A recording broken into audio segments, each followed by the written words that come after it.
Parliament ఎన్నికల ప్రచారంలో Congress party దూసుకెళ్తోంది. Congress party assembly incharge Kandi Srinivasa Reddy నేతృత్వంలో పార్టీ ఎంపీ అభ్యర్థి ఆతరం సుగుణ విస్తృత ప్రచారం చేపట్టారు. ఆదిలాబాద్ పట్టణంలోని టీచర్స్ కాలనీలో పార్టీ శ్రేణులతో కలిసి ఇంటింటికి తిరుగుతూ క్యాంపెయిన్ నిర్వహించారు.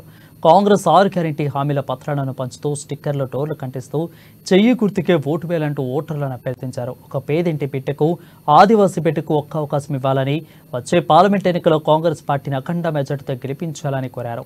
ఈ సందర్భంగా అభ్యర్థి ఆతరం సుగుణ మాట్లాడుతూ ఎన్నికల ప్రచారానికి ప్రజల నుంచి మంచి అపూర్వ స్పందన లభిస్తుందని హర్షం వ్యక్తం చేశారు. తప్పకుండా ఈసారి కాంగ్రెస్ పార్టీకి ఓటు వేస్తామని ప్రజలంతా ముక్త కంఠంతో చెప్తున్నారని అన్నారు. తనను గెలిపిస్తే వెనుకబాటు కూరైన ఈ ప్రాంతానికి అభివృద్ధికి కృషి చేస్తానని, ప్రజల కష్ట సుఖాల్లో తోడుంటానని భరోసా కల్పించారు. పేదల బాధలు తెలిసిన వ్యక్తిగా ఎల్లవేళలా అండగా ఉంటాలని అన్నారు. ప్రజల ఆశీర్వాదం తనకు కావాలని, వారి సమస్యలపై చట్టసభలో గొంతెత్తి నినాదిస్తానని తెలిపారు. అటు అసెంబ్లీ ఇన్ఛార్జి కంది శ్రీనివాసరెడ్డి మాట్లాడుతూ ప్రజలు కాంగ్రెస్ పార్టీ వైపు చూస్తున్నారని అన్నారు. ఎక్కడికి వెళ్ళినా సాదరంగా ఆహ్వానం పలికి ఆదరించి హక్కున చేర్చుకుంటున్నారని అన్నారు. ఆదిలాబాద్ గడ్డపై కాంగ్రెస్ జెండా ఎగరడం ఖాయమని ధీమా వ్యక్తం చేశారు. 1,00,000 మెజార్టీతో ఇస్తారని కైవసం చేసుకుంటామని ఆశాభావం వ్యక్తం చేశారు. ఇక అనంతరం తస్నాపూర్, నేతాజీ చౌక్ ఏరియాల్లోనూ ప్రచారం కొనసాగింది. షాపింగ్ మాల్స్, దుకాణాలలోకి వెళ్లి ఓట్లు అభ్యర్థించారు. అక్కడ హోటళ్లలో ఆతరం సుగుణ, కంది శ్రీనివాసరెడ్డి చాయ్, జిలేబీ తయారు చేస్తూ ఓటర్లను ఆకర్షించారు. ఇక్కడ చర్చికి వెళ్లి పాస్టర్ల దీవెనలు కూడా అందుకున్నారు. పాస్టర్లో ప్రత్యేక ప్రార్థనలు చేసే వారిని ఇరువురిని ఆశీర్వదించారు.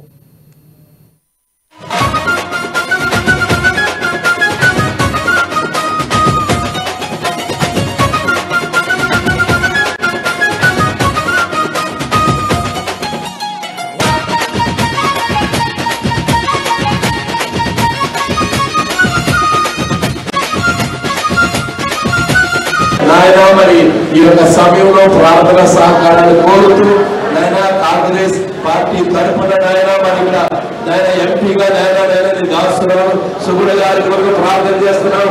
నాయన అలాగే కాదాపూర్ నాయన ఎమ్మెల్యే గారి వెంకట బొజ్జి గారి కొరకు ప్రార్థన చేస్తున్నాం ప్రభు. నాయన మరి ఇక్కడ ఉన్నటువంటి నాయన కంది శ్రీనివాసరెడ్డి గారి కొరకు ప్రార్థన చేస్తున్నాం. వీరందరూ కూడా ఈ ప్రాంత కాంగ్రెస్ నాయకులుగా కాబోతుండగా ఇప్పుడు ఎలక్షన్ ప్రభా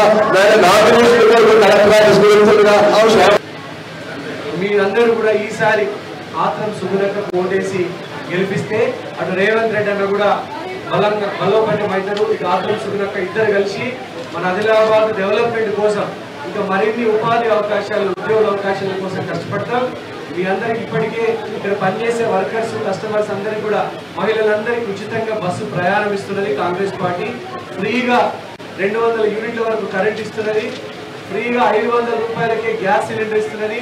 అట్లే గరీబోళ్ళ కోసం 5 లక్షల రూపాయలకే గరీబోళ్ళకి ఇల్లు కట్టించడానికి 4,50,000 ఇళ్ళని కాంగ్రెస్ పార్టీ ప్రతి సంవత్సరం కట్టిస్తున్నది. మొట్టమొదటిసారిగా ఆదిలాబాద్ పార్లమెంట్ నుంచి ఒక మహిళను, అందులో ఆదివాసీ మహిళ, వేదించి మహిళను కాంగ్రెస్ పార్టీ గుర్తించడం మీ అందరి ఆశీర్వాదం. ఈ ఎస్ఎస్ షాప్కి నేను కస్టమర్ని కూడా గతంలో చాలాసార్లు ఇక్కడ నేను బట్టలు తీసుకునేటువంటి వ్యక్తిని. ఈ ప్రాంతం నాకు కొత్త కాదు, పాతనే. కాబట్టి మహిళల కష్టాలు ఏంటో మహిళలు తెలుసుకుంది. అదే అందరూ ఆశీర్వదించి హక్కున చేర్చుకొని నాకు